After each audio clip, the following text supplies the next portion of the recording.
Ah, Okay, good. yeah, now it is. Yeah. Oh, so Emma, let's start at the very beginning. Where and when were you born? I was born in November 1972, so I'm 51, and I was born in London in the UK. Right. And then when you were a teenager growing up in London, I presume, what were the issues for you? What were the challenges of being a teen in London?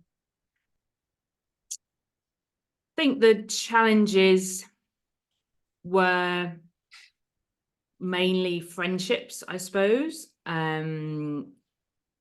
Knowing who you could trust and who you could open up to. I was a very painfully shy child, and had my fingers burnt in some early friendships.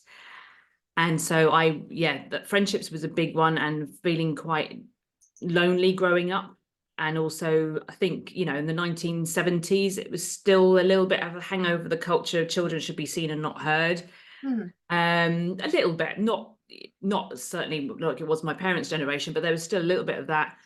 And there certainly wasn't in my family. I didn't feel that I had a supportive family and everything, but I didn't feel that I could talk to my parents about some of my issues and concerns about growing up, myself and my younger sister, as well. So that was quite challenging and quite lonely, in that respect. And it, to some degree, felt like I was kind of having to parent other people through the lack of, we were the latchkey generation. Both my parents were working, they had their own businesses, all that kind of thing. So they had very busy lives as well. So it was kind of great for independence, but also feeling a little bit lost at times, I suppose, for want of a better word. So I think those were the biggest challenges. And yeah, just, it's just uncomfortable, isn't it, growing up and going through all those things and knowing who you can talk to and what you can talk to, particularly if you are painfully shy, because that element of trust and feeling comfortable with sharing with anyone is compounded. So I think those are probably the key issues for me. What about academically? It seems like the big challenge is doing well on the A levels and getting into uni. And Yeah, I think for me, I was always a high achiever. I really felt the pressure to achieve academically, and I was very much a good girl in that respect, that I did that. My sister rebelled to do the opposite of me, but she still did very well academically ultimately. So yeah, GCSE and A levels, there was a lot of pressure. I kind of probably ended up pushing myself hard on my GCSEs, and then kind of tipped off of my A levels. I don't think it's the same pressure as it is now. I think there's a lot more pressure now. I think the expectations are a lot higher in terms of the grades and expectations.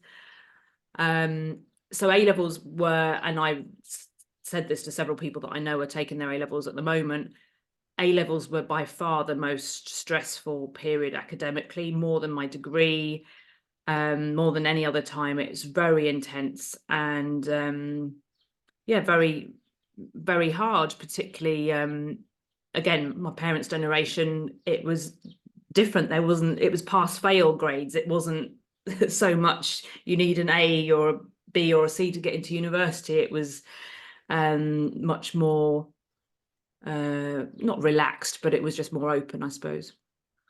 it's interesting because now you hear about the loneliness crisis and teens feel isolated, and so it's interesting that you experienced that as well. So it's not a new phenomenon.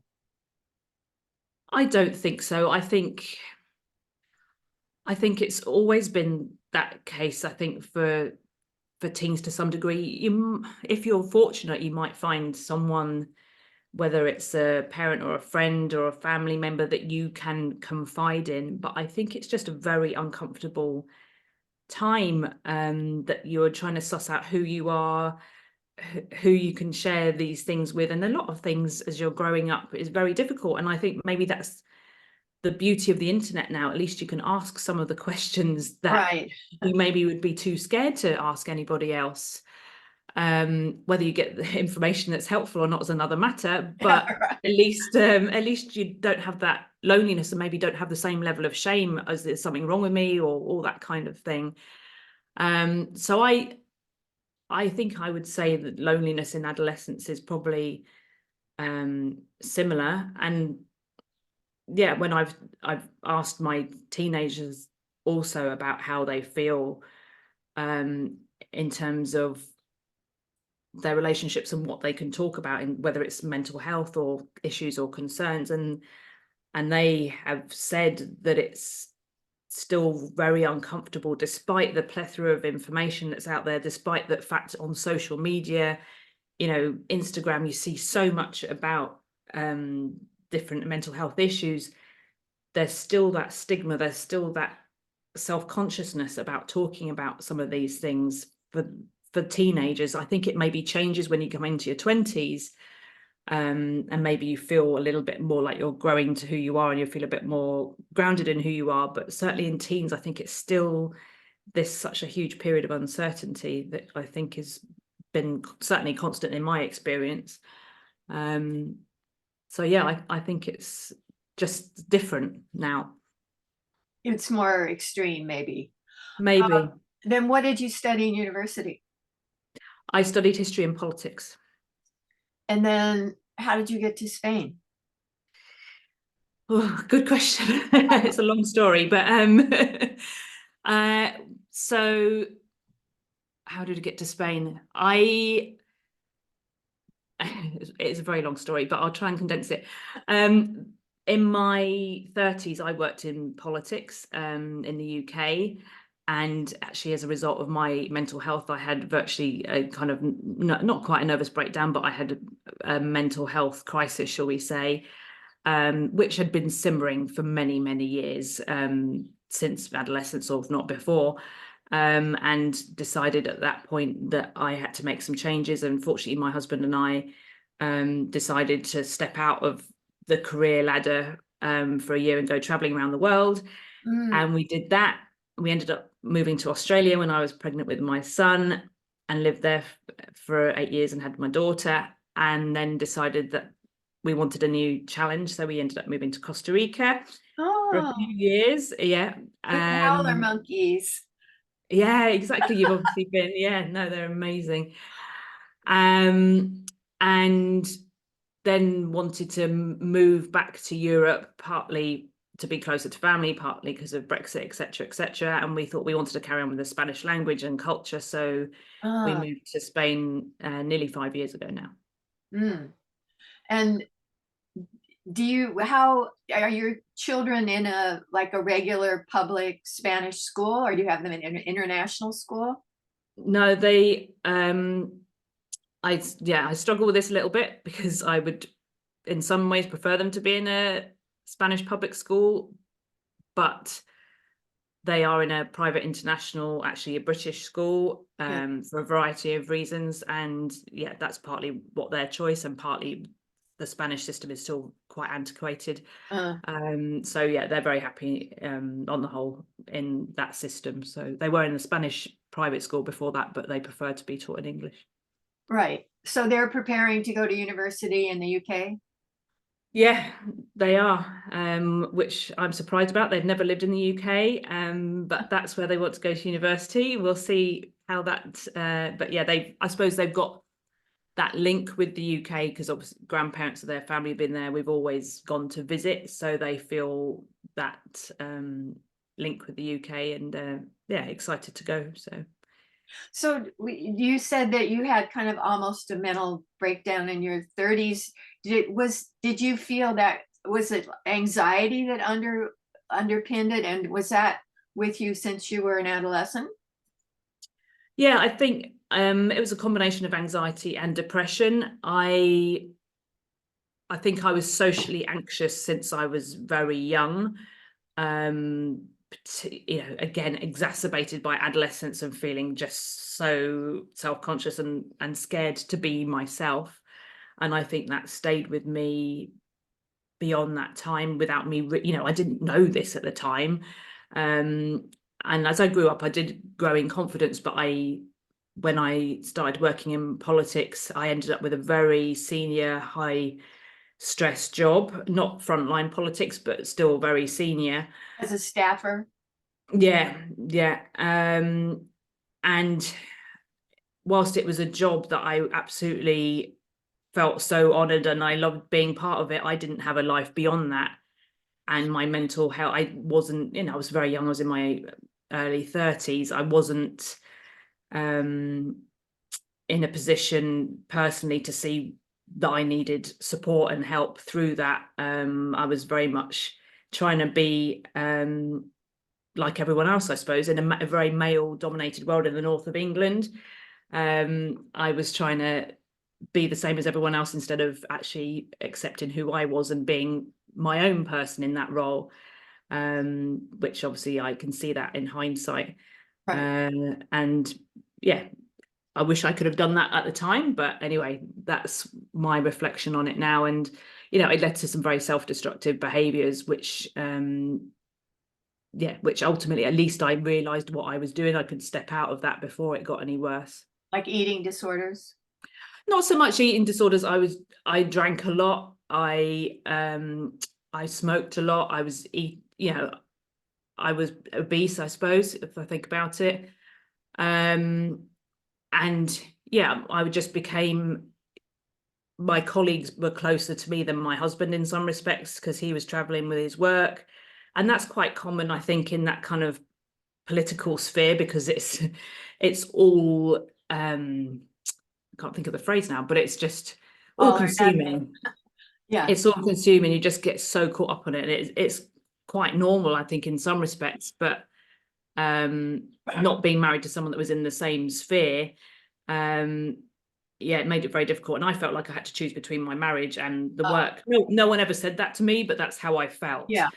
It's true in a way. Yeah, and I could have gone either way, to be honest with you, at the time, but thankfully I decided to give my marriage another go, and we worked it through. So yeah. I think adrenaline can be addictive, and there's a lot of adrenaline in politics, and it's like, and then you get addicted to that. Totally, absolutely. There's a real cycle of that, and yeah, it's just such a huge sense of belonging as well, that I think, and even to this day, I miss that. Do you know what I mean? That you just all feel like you really belong to something that you're so passionate about, you really believe in. Right. And it doesn't matter about anything else beyond that, because you're working towards that goal. And so like an election campaign exacerbate, it really heightens the whole of that as well. And, the last year of me working there, I was involved in a by-election campaign for a very high-profile politician, a referendum campaign, and a general election campaign. So I was just like pure adrenaline, one after the other, and then I just right. Oh, that's understandable. Yeah. Because it's easier if you have a wife like the men have to take care of the kids and the home and have nice little dinner for you. If you don't have that wifey support system and are doing a double job, it heightens the stretch, the challenge, so the conflict. There's an old famous second wave with the women's movement essay about why I want a wife, or why we all want a wife, or something like that. A traditional one. Yeah, no, that's understandable. And I mean, I didn't even have kids at this point. I don't know what I would have done if I had children. Yeah. But yeah, my husband had a big career as well, and he was traveling a lot for work. So yeah, it was a perfect storm, really, in many respects. But it's unfortunate that I mean, yeah, I do know people that had children. I don't know how they did it, to be honest. I know I would have. Yeah, nannies. Yeah, well, I'm not sure that they did. I'm not sure that they did, but I think, I wasn't emotionally mature enough to realize that I needed to create boundaries and to create my own way of dealing with it. So yeah, I just did what I thought everyone else was doing, and just plodded through. You have to be superwoman. And then how did you develop into being a coach, a life coach? So after that, I mean, I'd already had some therapy before that happened, but certainly after we after that happened, I was at my very lowest point, and I started having more intense therapy. And ever since then, so we're talking, gosh, nearly 18 years ago now, I think, I've had several therapists. I've just been very interested in the whole psychology and personal development, from everything going, just very fascinated by the whole, for my own journey. And yeah, it's just become a passion of mine. And I probably about 8 or 9 years ago, I started thinking about becoming a coach. Well, I was thinking about becoming a psychologist, actually, but I kind of thought, I'm not sure I'm prepared to put that much time into my study and education at this stage in my life. But I wanted to do something. So I decided to become a coach about nearly 2 years ago, and put a lot of what I have learned through my own journey to help support others in their journey too, however that looks. Because yeah, it's something I'm very passionate about, mental health. And I was, when we lived in Australia, I was a volunteer speaker for Beyond Blue. That's a mental health charity in Australia. I started to feel like I could start to talk about my own journey, whereas before that I felt very much had to keep it all secret. And now I think, for me, having these conversations and starting to reduce the shame is just so critically important, because once we don't have the shame, we liberate ourselves, I think, in so many ways. And I think me being a speaker helped me much more than it probably did anyone else hearing me talk about it. Both ways. Are there, like, cognitive behavioral therapy is really popular. For me, I'm really interested in energy psychology, emotional freedom technique. Do you know the tapping approach? Yeah. What approach do you take with your clients, or what Well, approaches? I'm, from my own healing journey, if I could call it healing journey, my own kind of Yeah. journey of reconnecting to me, I suppose. Yeah. I've tried lots of different modalities. For me, I have to say, and this is purely my experience, I didn't find CBT very powerful or helpful to me. Right. And what I did find very helpful is ACT, acceptance commitment therapy. That really opened my eyes to being more in touch with my emotions. And then more recently, EMDR, I found has been very powerful. Yeah. I have had some experience of EFT with mixed results. I have to say, I don't find it hugely powerful for me. The methodology that I use in my coaching is more, it's not a single modality, it's more a combination of the things that I do. So I work a lot on my own intuition, but it's more about asking powerful questions. More recently, I've I don't know if you've heard of positive intelligence. I've been working Positive intelligence. positive intelligence, yeah, by Shirzad Shamin. He wrote a book and has kind of created what he calls an operating system to help tune into our saboteurs and reduce the voices of our saboteurs or inner critic.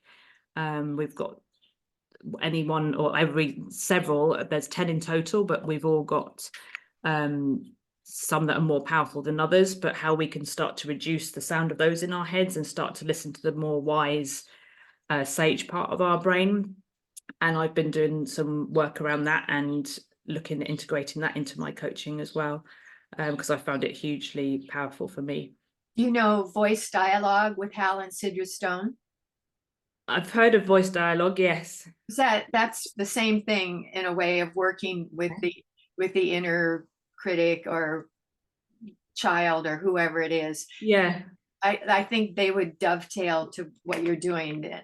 What the way they approach it is, if we're working with your inner child, then they would have you kind of channel the inner child and interview, honey, tell me about how you're feeling today. Da, da, da, da. Or if you're talking to the judge, well, sir, why do you feel you need to bring this kind of judgment to this situation? So they have tapes. It's really interesting to hear them as they switch from talking to what inner voice to the others. What they Interesting. say that's so interesting to me is that we all have a dominant personality. I have what they call a pusher that says you've got to work all the time and produce. And then Yeah. for every dominant personality, there's a disowned self, like the Mm. shadow. And Yeah. then we project that on other people. We marry it. We find it in a dog or a partner. So I think that that's really useful work because, as you say, so much of our behavior is unconscious, and the sabotage, self-sabotage, what energy psychology calls psychological reversal. So it sounds like you're really onto good stuff. Yeah, it's yeah, that's interesting. And I think positive intelligence maybe is a bit different, and it talks about these 10 types, and what you just talked about, the pusher, it sounds very much like the hyperachiever in positive Yeah. intelligence, which is one of my top saboteurs as well, so I can totally relate. And it does talk about what the shadow side can be to that actually it doesn't help produce or create more than you maybe think it does. And what I really love about positive intelligence is, and I'm not, you know, I'm not a trained coach in this by any means as yet, but it comes up with a practical way of actually not only seeing that, but to try and Feel it. develop your sage part of your brain by reconnecting to, well, by seeing what's there, releasing it, and to connect into your body by what it calls these PQ reps, where you're connecting into your senses, into your body. So that feels very tangible and very practical to me, and something that I've never seen in all the modalities that I've seen or experienced.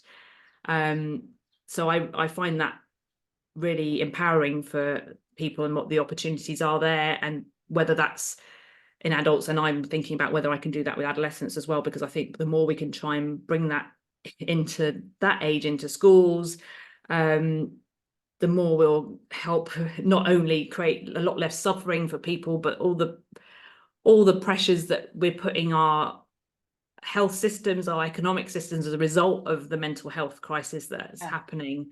If we can try and deal with it at a younger age, I think it would, you know, aid everyone in the whole of society, really. What was the second modality that you mentioned? ACT, ACT, acceptance and commitment therapy.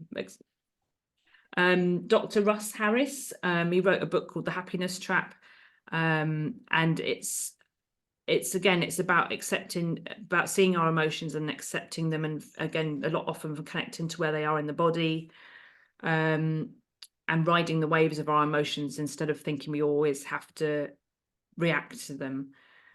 And for someone, I think maybe it's partly British, partly being the quiet person that I have been and still am to some degree, is often suppressing emotions. And it's, for me, it's been about starting to see them and to recognize them and to allow them and accept them, because I realized the more that I was pushing them away, the more I was creating anxiety and depression in my own life. Absolutely, absolutely. I do coaching too, so I experimented with some of this too. So you work with girls who've been trafficked, is that right?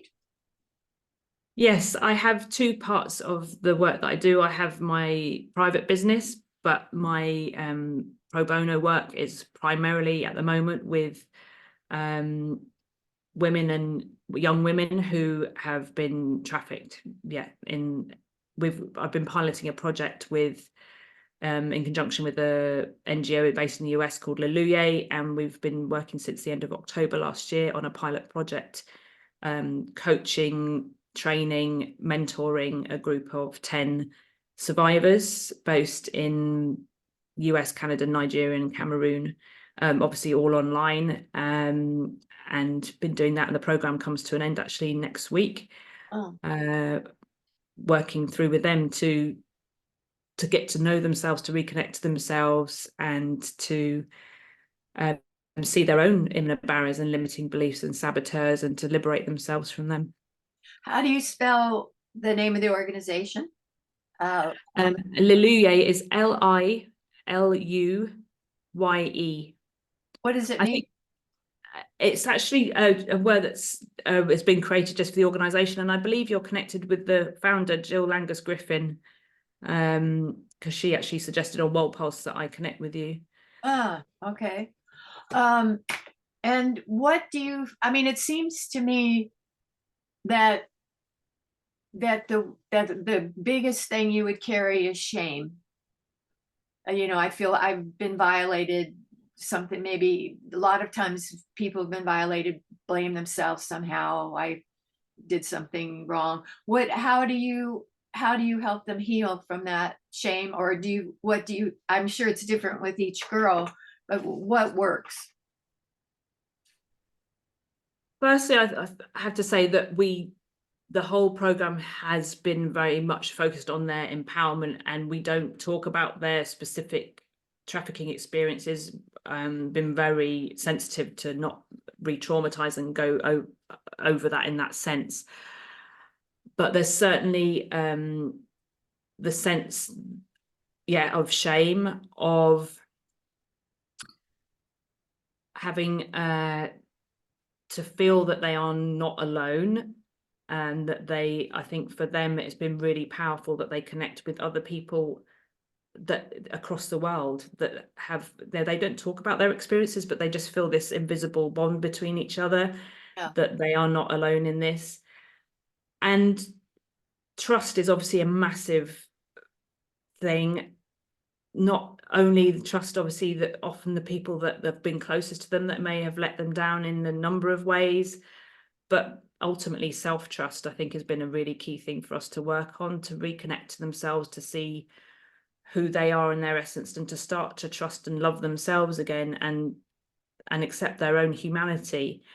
And that element of self-trust, I think, has been really critical as part of their journey and their healing, to realize that, other people in the same situation, that we've all been let down in some degrees, but I don't know the extent of some of their stories, but I can imagine the pain and suffering that has caused. But these women are just so inspiring, because they are showing up to do this work for themselves, in some places, particularly in Nigeria and Cameroon, where they don't have access to any psychological support. In many parts of the world, you will get access to a psychologist or whatever it might be, but there's nothing there, and there's still a huge mental health, there's still a huge stigma there.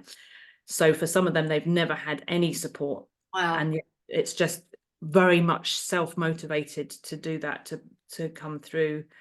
And so that's been truly inspiring for me, that they've reached this, and they've been motivated, and they've been committed to doing that, and to show up for themselves and for each other through the whole of the program, and to have that level of respect for each other, but also for themselves, despite some of them are just astounded that they're still here. I don't know how much you know about survivors, but there's many survivors don't survive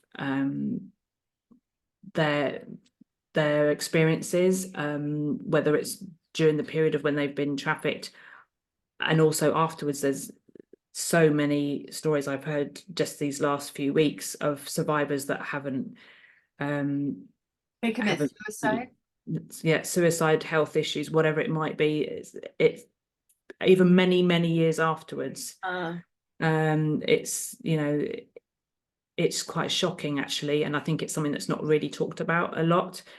Right. So the work that I've been doing, I'm leading the program, but we've got myself, and we've got 10 mentors that have been supporting each one of them. And we've also had some other survivors that have come to talk about their story and their journey as well. And it's just been this, and some psychologists that have been available to provide ad hoc support as and when needed. It's just been this fabulous community. You've just attracted these fabulous mixture of people all over the world. None of us have met in real life, to support this group of women. And we meet every Tuesday evening, and it's a group in a group, on WhatsApp, because technology, there's no Zoom for many people in Nigeria. Their phones can't take it. They haven't got that much access to data, or the network is diabolical a lot of the time. And they just talk about their week. They just talk about what's going on for them, share stories, ask questions, give support. And one of them said this week, it's like the highlight of their week for them, that they have got this safe space that they can share whatever, and that we're all there, for each other.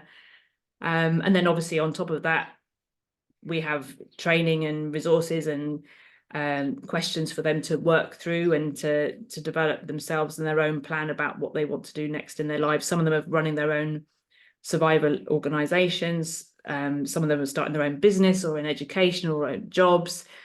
And it was very much about what do they want to do next in their lives. Just because they're a survivor does not mean that it has to look like this or that. I think a lot of survivor programs can be, you therefore have to run an organization. This is more about who are you, what do you want next in your life, and how can you go about creating that, and what support do you need to get there. So yeah, it seems like the opposite, the antidote for loneliness is connection, and feeling that you're part of a group that cares about you, and that's what you're providing, is that connection.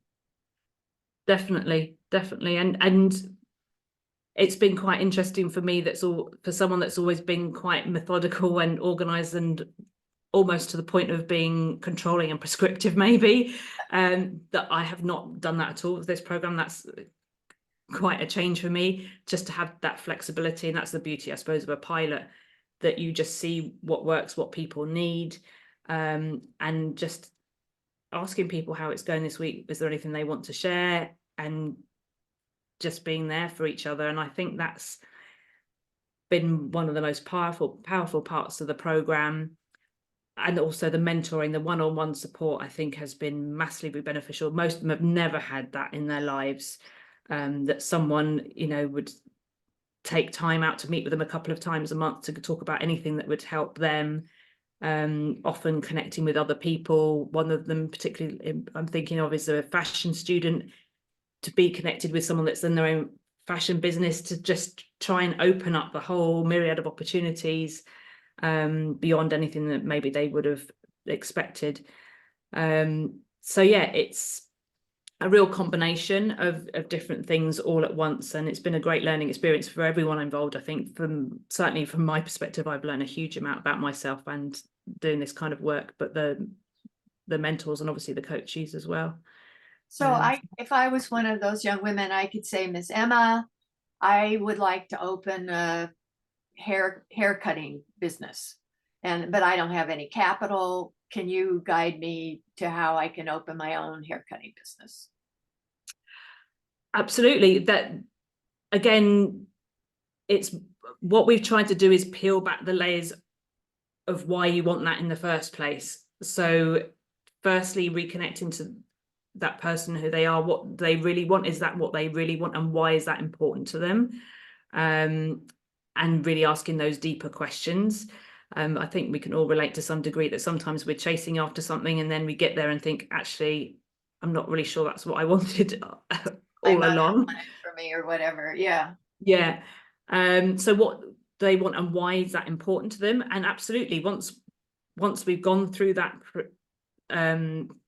whole process, to talk about, okay, what's the nitty-gritty of what you need right now. I'm not pretending that we provide any financial assistance, because the whole of this program has been done by volunteers. We haven't had a single cent for any of it, but it's also very much the mentors and myself, when been able to, is to look for resources and support that might be helpful to them, whether it's for their own business. One of them's the mentors has helped their coachees apply for a fellowship that they're going to be part of. So it's very much tailored to the individual. We're not trying to get everyone to start their own business or whatever it might be. It's about very much the individual, and that's been the amazing thing about this program, is that the mentors have been sufficiently not only experienced but willing to learn and grow themselves, because I think it's been challenging for some of them as well to work with people in very, very different situations. Most of them have never worked with survivors in the past, but just this willingness to learn and grow and seek out opportunities and help and support where they can as well. So that's been, it's not just empowering for the coachees, I think it's been for everyone. Right. What have you heard stories about how they get out of the trafficking trap or prison? How do they get free from it in the first place before they even are? Yeah. I think there's a multitude of different stories. I've heard stories of people that have just managed to escape somehow, take advantage of a situation. I know some people that work in organizations that actually go in and rescue people that way. Some people that run away and then are in hiding as a result of that. I think it's different often depending on the country and what type of trafficking they've been involved with, obviously. I have to admit, the bulk of people that have been in the program this time are from Nigeria, and I think that tends to be more of a labor trafficking rather than a sex trafficking situation, where maybe the control is not to the same degree as it is in sex trafficking situations. But I think everyone's got their own different story about how they've escaped, and I've never asked anyone for their story unless they want to share it, and I don't feel that that's really where that's necessary, to be honest. So yeah, I've heard all sorts of stories, but yeah, largely escape or being rescued. And sometimes people get very sick and end up in hospital. And sometimes often their families don't want anything to do with them after that's happened. Again, particularly in some cultures. So even when they do return, often they end up going back into trafficking again because that's what they know, and that's what's easy. And they did have a kind of family support around them then. Often if it's a male that's been part of the trafficking relationship, they can often end up with children with that person. So you can just imagine the complexity of some of these situations involved.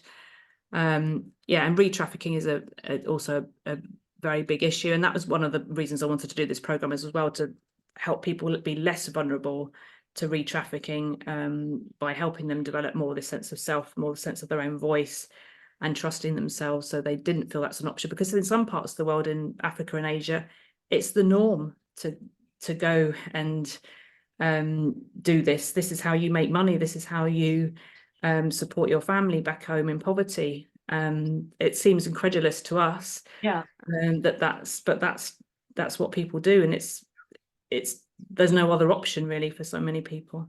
You certainly hear stories of like a Laos family selling their daughter to the trafficker because they need to feed the other kids and that kind of thing. I have seen in airport women's bathrooms, in the stalls, they'll have call this number if you're being trafficked. Is that happening around the world? The posting the phone numbers? Yeah, no, that's really interesting. Do you know what? I've only seen that in the US. As I've been fortunate enough that I've traveled a lot of places around the world and obviously lived in several places, but I was really quite shocked, actually, to be honest with you, when I went back to the US probably 5 or 6 years ago, and I remember seeing in the stores, in the bathroom, in the airports, in Walmart, on signs on the walls about trafficking, and I was like, wow, A, this is fantastic that it's so visible, but B, this is obviously much more of a serious problem than I ever realized in the US. But obviously great that it's been, but I've not seen that. I don't think I've seen it anywhere else in the world.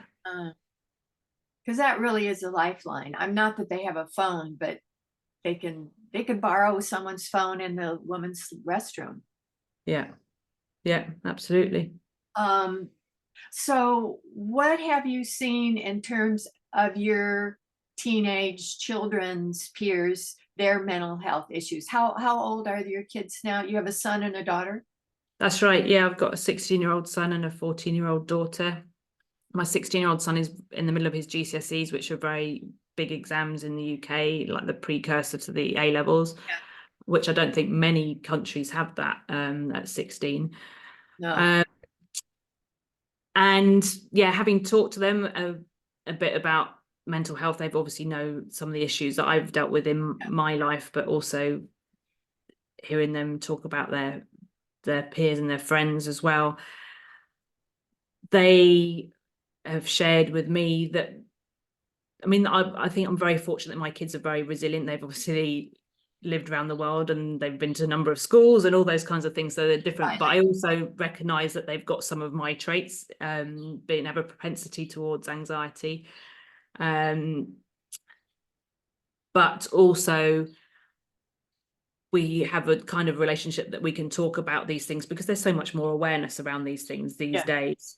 Whereas it, my generation there, with my parents, that certainly wasn't the case.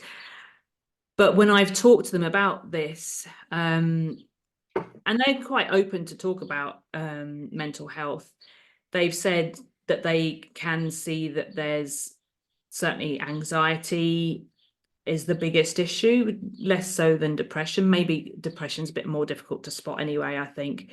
There feels a lot of pressure around academic success. Maybe that's different because they go to a private school, and obviously you've got the whole thing of parents spending a lot of money, and the expectations to go to a certain university in the future.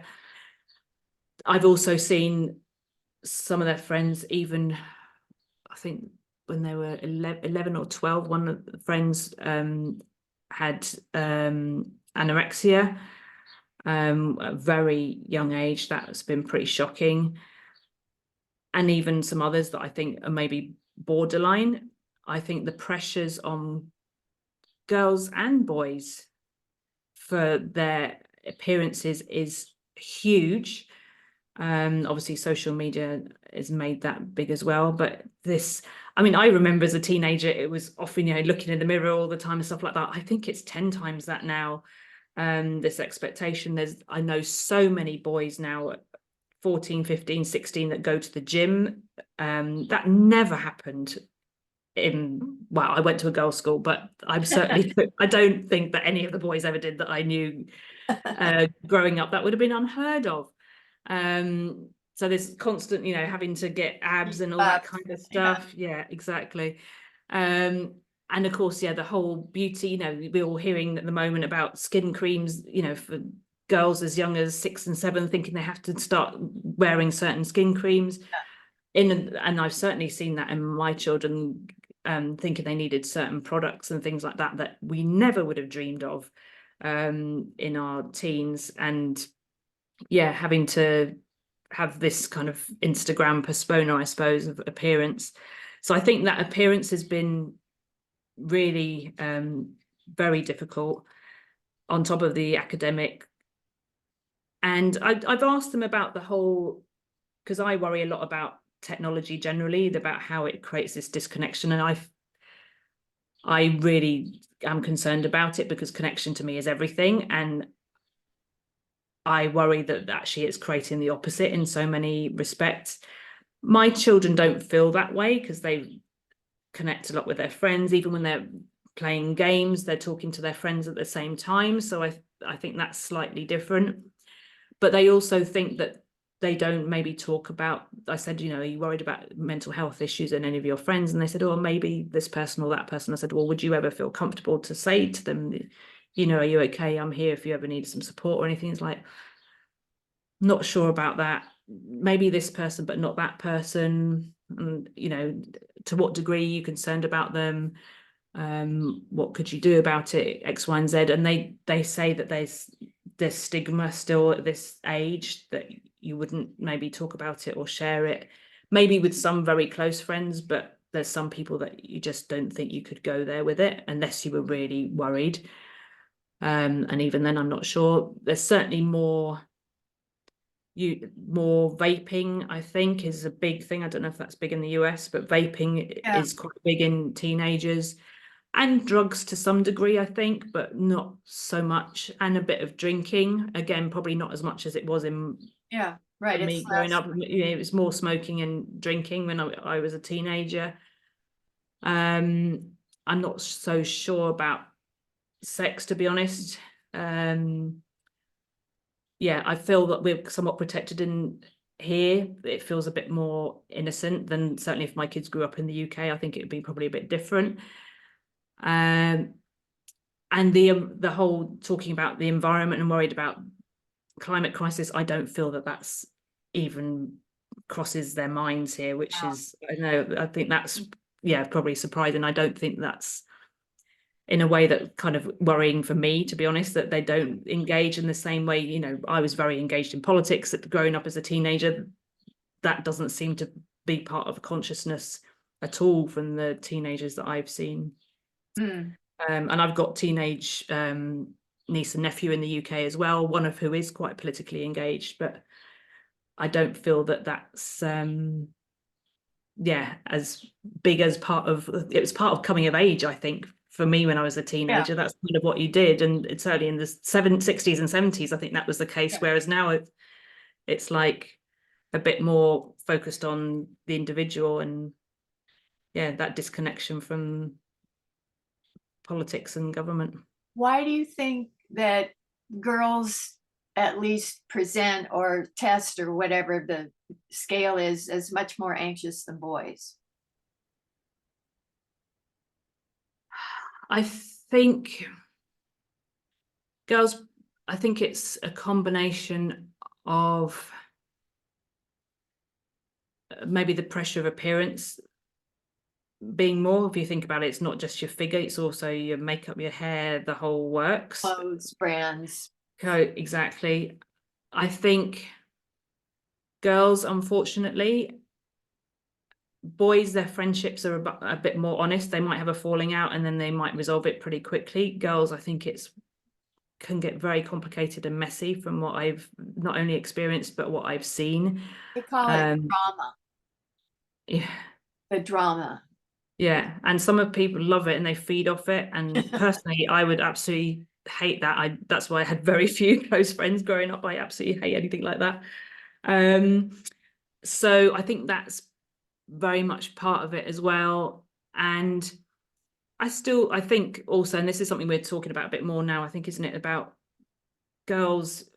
I think girls maybe academically, again, this is a huge generalization. I think we maybe tend to knuckle down a bit more and feel like we have to It's prove true. ourselves I and mean, do they're it. the majority of college students now around the world, except in Africa.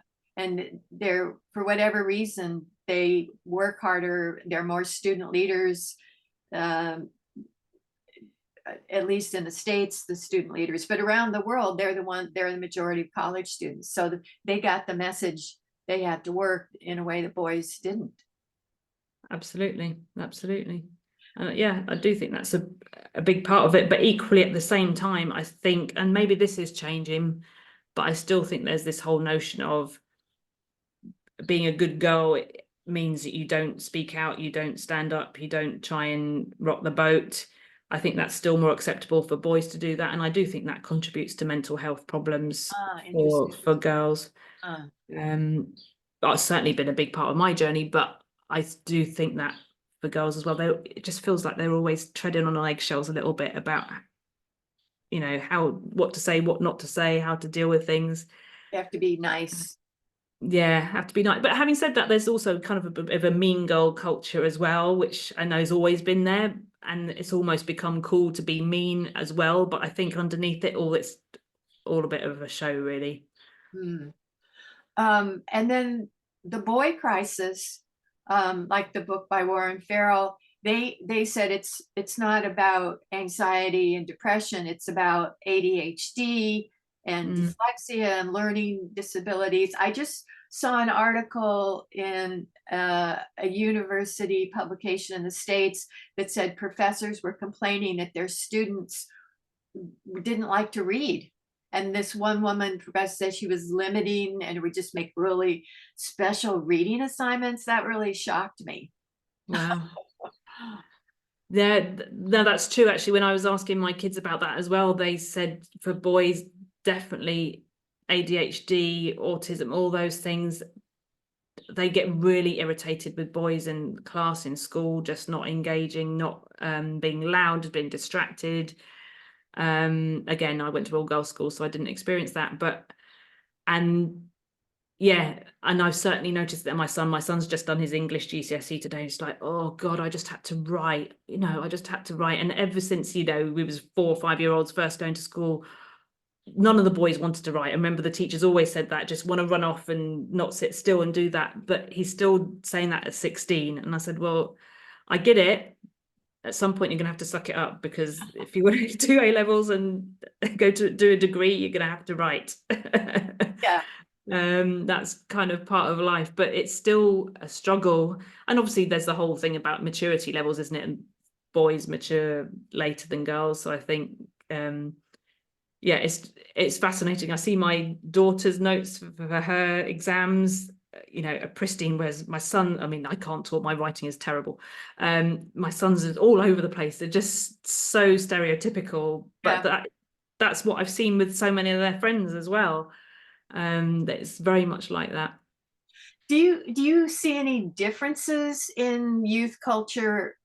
I mean, Europe, that's what you know from Spain, from relatives in UK, or is it because of social media there's this kind of homogenized youth culture and they have the similar reactions to social media and Instagram and TikTok, and because of that? Yeah, I think there's probably a lot of similar reactions to things in that respect.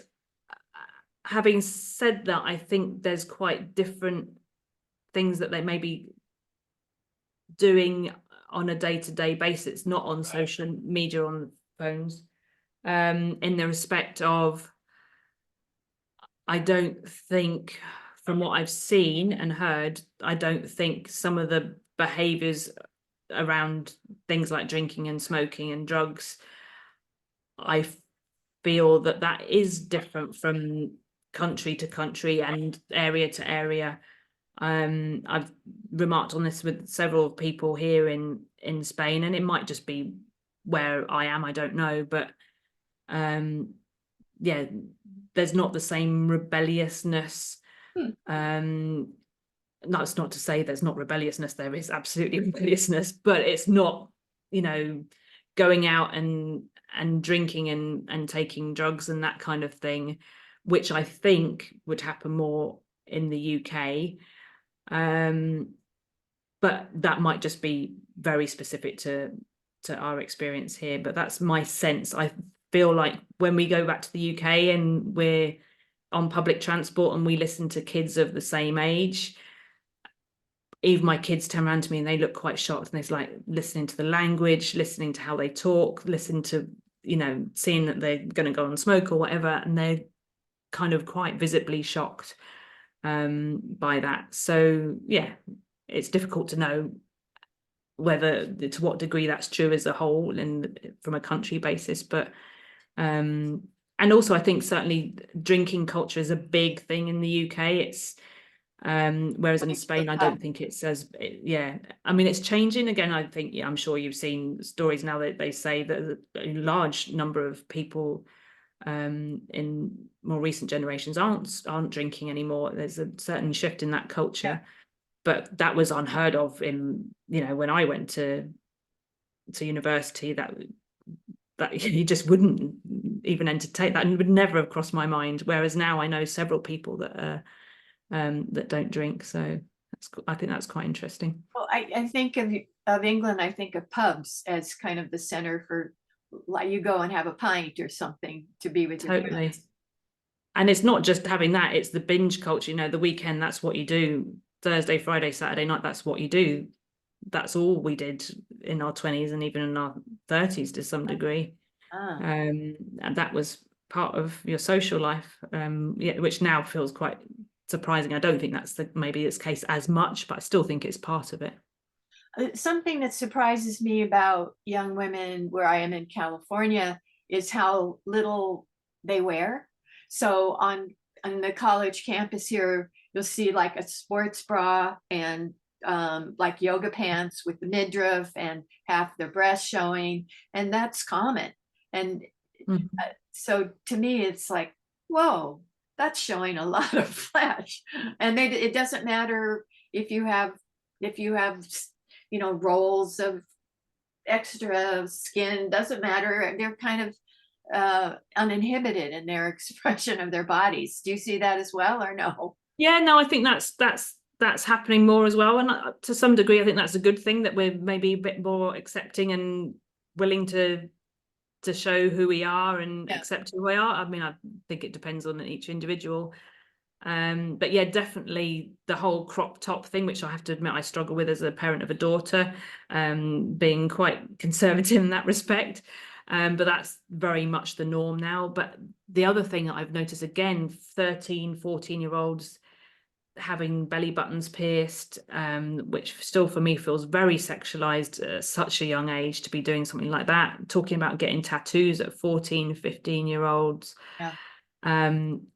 That's quite a few people I know of that age are doing that, and that certainly would never ever have happened when I grew up. I wasn't allowed to get my ears pierced until I was 16. That was the same as my mum had that experience. We kind of let our daughter when she was 14, and that felt like we were really Liberal. pushing it the boundaries on that one. But now she's like, yeah, she knows several people her age that have got their belly buttons pierced, and that's what she'd like as well now. That's part of fitting in, and that's like, not ready for that yet. No. I mean, you want to show your belly button to everybody. Exactly. Whereas, yeah, again, that it was more about covering up your body. I think for me, when I was that age, it was like it just felt uncomfortable in your body, and part of me thinks that's wonderful that they do feel more comfortable and more able to express me, but it just feels alien to me because that's not what my experience was. Right. So do you have a rule about how much social media scrolling they can do, or are they too busy with school to be able to spend 6 hours a day on TikTok and Instagram? So yes, we're one of those parents that are pretty strict. My son, he wasn't allowed to have anything like Instagram until he was 15, I think it was, or 16 actually.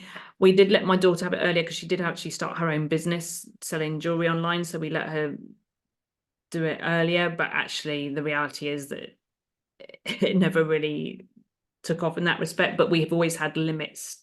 So they'd have maybe half an hour a day. We like got limits on their phones, which of course becomes a constant battleground. And we've tried all sorts, sometimes we just get rid of all the limits altogether, because the more you can't have something, the more you might want it. We've experimented with every type of way of doing it.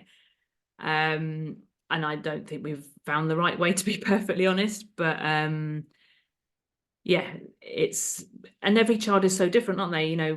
Until relatively recent, my daughter could take it or leave it, her phone. She wasn't that bothered about it, but now she has got more into it, so we have to monitor it a bit more carefully. Whereas my son's always been more like me, I suppose, that he kind of gets hooked into it a lot more easily. So they both have WhatsApp, which is the major thing. I don't think that's maybe used as much in the US as it is here. That's the big way of communication. They don't have anything to do with Facebook. They think that's for old gits. Instagram, not so much really. Occasionally, maybe. It's very much seasonal with what their friends go to. TikTok, my daughter, my son's not bothered about that at all. Yeah, that's most of it. But my son's more into gaming, so they will communicate more through games as well. Right. So, yeah. Do they have a plan for what kind of career? That they're pretty young, but are they aiming for like liberal arts or science or engineering or politics? My son is quite interested in becoming an entrepreneur. He's really interested in business, possibly marketing. So yeah, that's what he's kind of leaning towards. And then my daughter is very, she just every few weeks she has a different idea. So it was a forensic psychologist recently, then it was a lawyer. She's exploring lots of different options, which is good. Actually, it's good that she's doing that. So she I think she wanted to be a writer at one point. So we've obviously they got plenty of time to think about that, but I'm glad that they're thinking it through and exploring what they're curious about. Yeah. Anything else that we should talk about in terms of youth mental health? Trying to think if there's anything else that I've observed. No, I think just from my perspective, I'm consistently I'm trying not to say the word fearful, but I am. I just wish it was more part of the academic curriculum, and not only for the children, but for us as parents, that we could have these conversations in a way that was a bit more open and respectful. I don't think there's a lack of a will to do that. Maybe I think it is becoming more part of the dialogue that's happening. Here they call it social emotional learning, that some schools include. There is a bit of that. They have like I can't remember what they call it. They have like an hour of it a week in their school here. It's like pastoral care, but it's not seen. It's not a systematic curriculum as such that is gone through.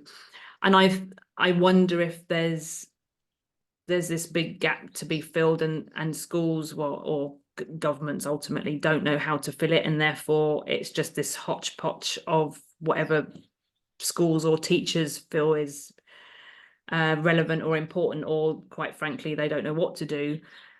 I really hope that some kind of framework can happen, even if it's a set of pilot things that are experimented with, and that's kind of what I'd like to get more involved in, I think, to do that kind of work. To do that, because I think there's a huge gap there, and I don't think it's an option to not do this anymore. But also to empower parents. I think parents are pulling their hair out, not knowing what to do about technology.